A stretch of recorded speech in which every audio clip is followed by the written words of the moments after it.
വാർദ്ധക്യ സഹജമായി നമ്മുടെ കണ്ണുകളിൽ കണ്ടുവരുന്ന ഒരു രോഗമാണ് തിമിരം. കണ്ണിന്റെ ലെൻസ് കാലക്രമേണ പ്രായത്തിനനുസരിച്ച് വളരുകയും കാഠിന്യമേറുകയും ചെയ്യുന്ന ഒരു പ്രക്രിയയാണത്. ഒരു വ്യക്തിയുടെ ലെൻസിന് കട്ടി കൂടുന്നതോടെ നമ്മുടെ കാഴ്ച മങ്ങുകയും അടുത്തുള്ള വസ്തുക്കളെ കാണുന്നത് ബുദ്ധിമുട്ടാവുകയും ചെയ്യുന്നു. ഇതിനെയാണ് നാം തിമിരം എന്ന് വിളിക്കുന്നത്. ചികിത്സ ലഭ്യമായില്ലെങ്കിൽ തിമിരം പൂർണ്ണമായ അന്ധതയിലേക്ക് വരെ നയിക്കുമെന്ന് ആരോഗ്യ വിദഗ്ധർ അഭിപ്രായപ്പെടുന്നു.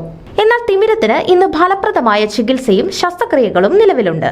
തിമിരവുമായി ആശുപത്രിയിലെത്തുന്ന വ്യക്തിയുടെ കണ്ണിന്റെ ആരോഗ്യം പരിശോധിക്കുകയും വിലയിരുത്തുകയുമാണ് തിമിര ശസ്ത്രക്രിയാ വിദഗ്ധർ ആദ്യം ചെയ്യുക.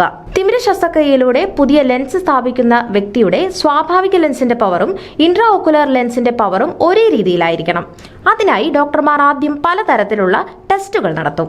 കണ്ണിന്റെ നീളം അളക്കുന്ന ടെസ്റ്റുകൾ, കണ്ണിന്റെ കൃഷ്ണമണിക്ക് കേടുപാടുകൾ ഇല്ലെന്നുറപ്പിക്കുന്ന ടെസ്റ്റുകൾ, കണ്ണിന്റെ പിൻഭാഗത്തുള്ള ഞരമ്പുകളുടെ പ്രവർത്തനം നിരീക്ഷിക്കൽ എന്നിവ നടത്തിയ ശേഷമാണ് ശസ്ത്രക്രിയയിലേക്ക് കടക്കുക.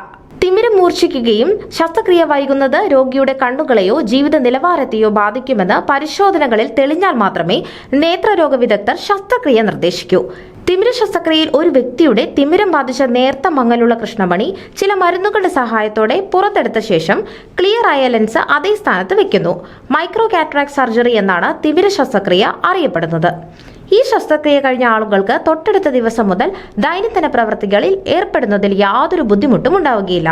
കാരണം ഈ ശസ്ത്രക്രിയ ഉണ്ടാക്കുന്ന മുറിവുകൾ ഭേദപ്പെടാൻ 24 മണിക്കൂർ മാത്രമേ ആവശ്യമുള്ളൂ എന്നാണ് ആരോഗ്യ വിദഗ്ധരുടെ അഭിപ്രായം.